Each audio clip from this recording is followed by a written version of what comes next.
آپ کا نصب یوں ہے: موسیٰ بن عمران بن قاہث بن آزر لاوی بن یعقوب بن اسحاق بن ابراہیم علیہ السلام۔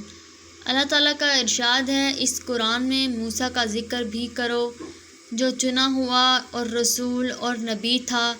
ہم نے اسے طور کی دائیں جانب سے پکارا اور سرگوشی کرتے ہوئے اسے قریب کر لیا، اور خاص مہربانی سے اس کے بھائی ہارون کو نبی بنا کر اسے عطا فرمایا۔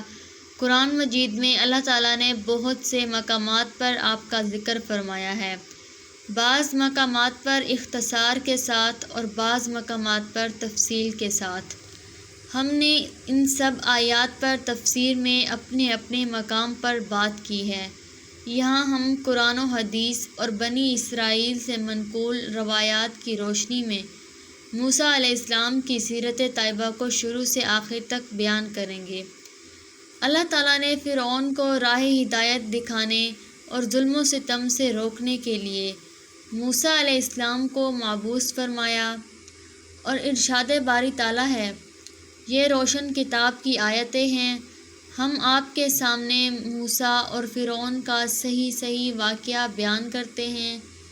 ان لوگوں کے لیے جو ایمان رکھتے ہیں، یقیناً فرعون نے زمین میں سرکشی کر رکھی تھی اور وہاں کے لوگوں کو گروہ گروہ بنا رکھا تھا، اور ان میں سے ایک جماعت کو کمزور کر رکھا تھا۔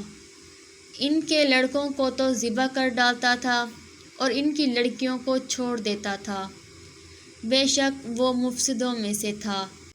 پھر ہم نے چاہا کہ ہم ان پر کرم فرمائیں جنہیں زمین میں بے حد کمزور کر دیا گیا تھا، اور ہم انہی کو پیشوا اور زمین کے وارث بنائیں، اور یہ بھی کہ ہم انہیں زمین میں قدرت و اختیار دیں، اور ہم فرعون اور حامان اور ان کے لشکر کو وہ منظر دکھائیں جس سے وہ ڈر رہے ہیں۔ اللہ تعالیٰ نے واقعے کو پہلے مختصراً طور پر بیان فرمایا، پھر اس کی تفصیل بیان کی۔ چنانچہ اللہ تعالیٰ نے بتایا کہ وہ اپنے نبی کے سامنے موسیٰ علیہ السلام اور فرعون کا واقعہ صحیح بیان فرمائے گا، یعنی اس قدر صحیح کہ سننے والا تمام واقعات کو آنکھوں سے دیکھ رہا ہے۔ ارشاد باری تعالیٰ ہے: یقیناً فرعون نے زمین میں سرکشی کر رکھی تھی۔ اس کا مطلب یہ ہے کہ فرعون نے ظلم و طغیان اور بغاوت و عصیان کا راستہ اختیار کیا، دنیا کی زندگی کو اہمیت دی اور رب عظیم و برتر کی اطاعت سے سرتابی کی، اور وہاں کے لوگوں کو گروہ گروہ بنا کر رکھا تھا، یعنی اپنی رعیت کو مختلف گروہوں میں تقسیم کر دیا۔ ان میں ایک فرقہ کو کمزور کر رکھا تھا۔ اس سے مراد بنی اسرائیل کی قوم ہے، جو اللہ کے نبی یعقوب بن اسحاق بن ابراہیم علیہ السلام کی اولاد میں سے تھے، اور اس زمانے میں پوری دنیا میں سب سے افضل تھے۔